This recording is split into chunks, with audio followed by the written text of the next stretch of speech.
In a land where the morning dew dances on the leaves and the moonlight whispers secrets to the trees, there was a village known as Nneka'S. It was a place filled with ancient mysteries, where the spirits watched over the living, and where the line between the ordinary and the extraordinary was often blurred. Among the people of Nneka'S lived a young girl named Nneka'S, whose story would become a legend passed down through generations. This is the tale of Nneka'S lucky charm. Nneka'S was the daughter of a kind and gentle woman who passed away when Nneka'S was still a child. Her father remarried, and soon Nneka'S found herself under the care of her stepmother Nneka'S. But unlike the warmth of her mother's embrace, Nneka'S was met with coldness and cruelty. Nneka'S had no love for Nneka'S. She treated her as a servant, giving her the hardest tasks and the smallest portions of food. Her own children lived in comfort while Nneka'S wore rags and ate scraps. But despite the harsh treatment, Nneka'S remained kind-hearted, and her spirit refused to be broken.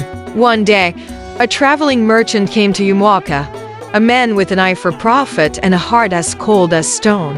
Nneka'S, seeing an opportunity, struck a deal. She sold Nneka'S to the merchant, hoping to rid herself of the girl once and for all. With a few coins in her pocket and no remorse in her heart, Nneka'S watched as Nneka'S was taken away. The merchant brought Nneka'S to the village of Nneka'S, where he intended to sell her as a slave.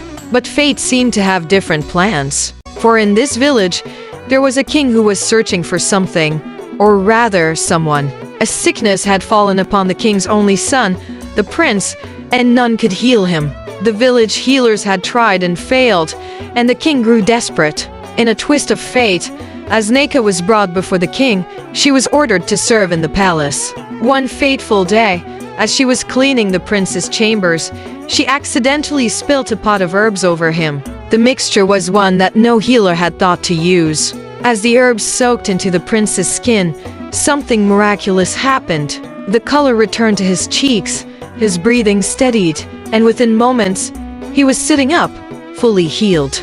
The king was astonished. He declared Nneka'S to be the savior of the prince and rewarded her with riches and a place of honor in the palace. News of her miraculous healing powers spread far and wide, and Nneka'S name became known throughout the land.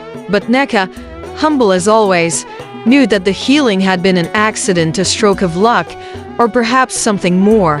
When Nneka'S heard of Nneka'S newfound fortune, her heart was filled with bitterness and regret. She realized the gravity of her wickedness and the goodness she had tried to extinguish. Overcome with guilt, she returned to Nneka'S and confessed her sins before the entire village. But it was too late.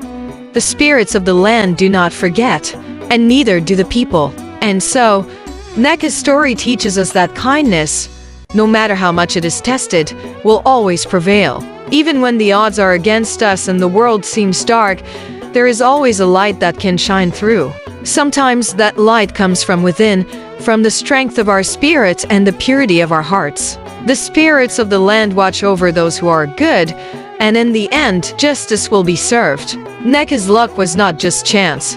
It was the reward for her unwavering goodness. And so, dear listener, let Nneka'S story be a reminder to us all to remain kind, to be brave, and to never lose hope.